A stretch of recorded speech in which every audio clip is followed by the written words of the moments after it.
They took your face, your image, your essence, and slid it across a table to a man who ends stories before the ink dries.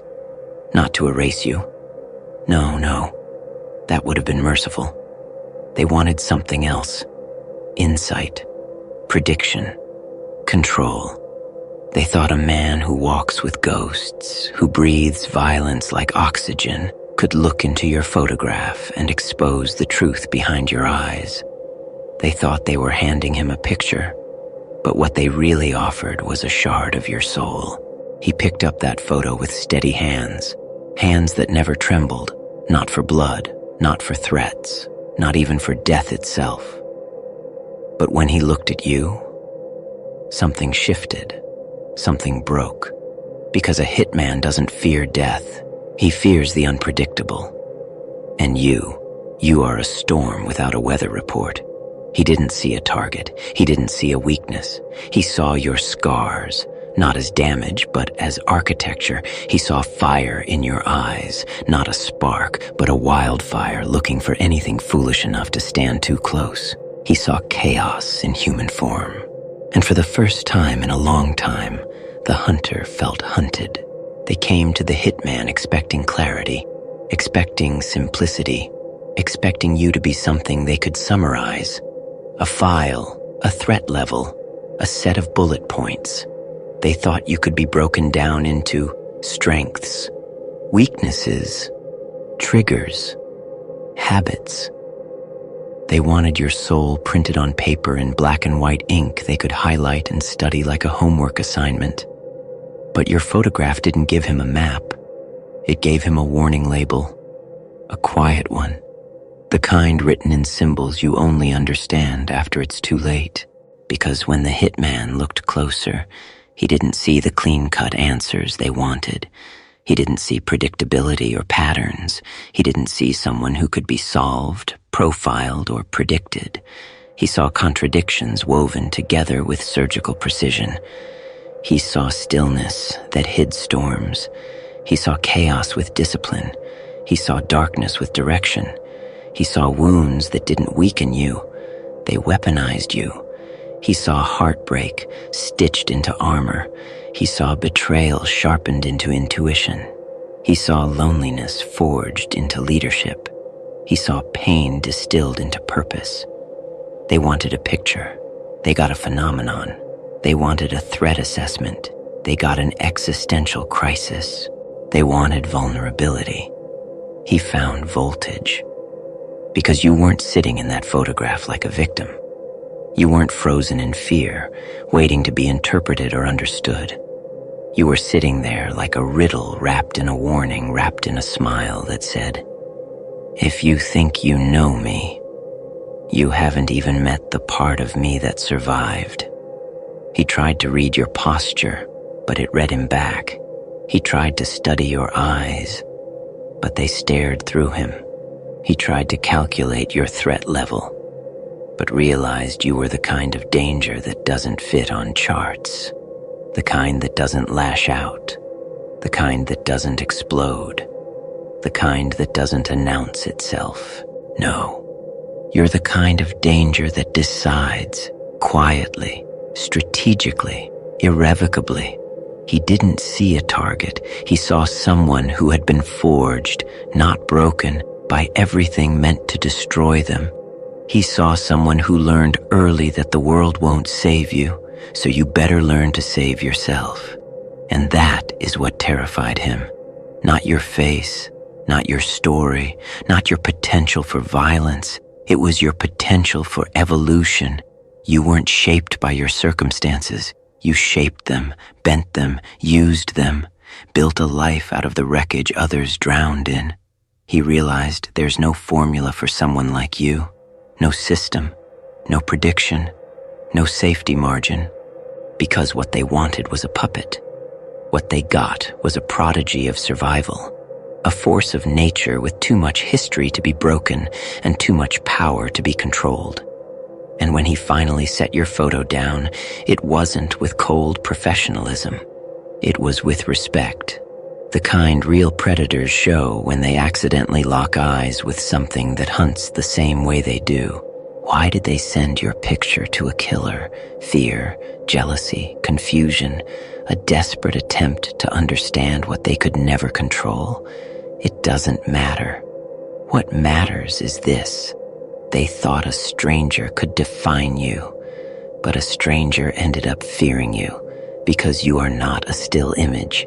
You are not a snapshot. You are not a moment frozen in time.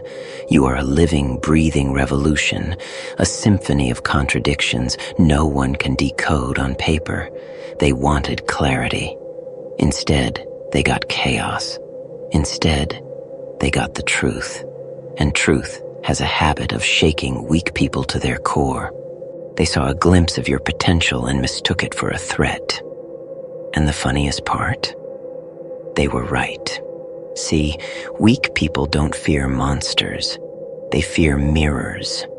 Anything that exposes the smallness of their ambition, the cheapness of their excuses, the fragility of their confidence.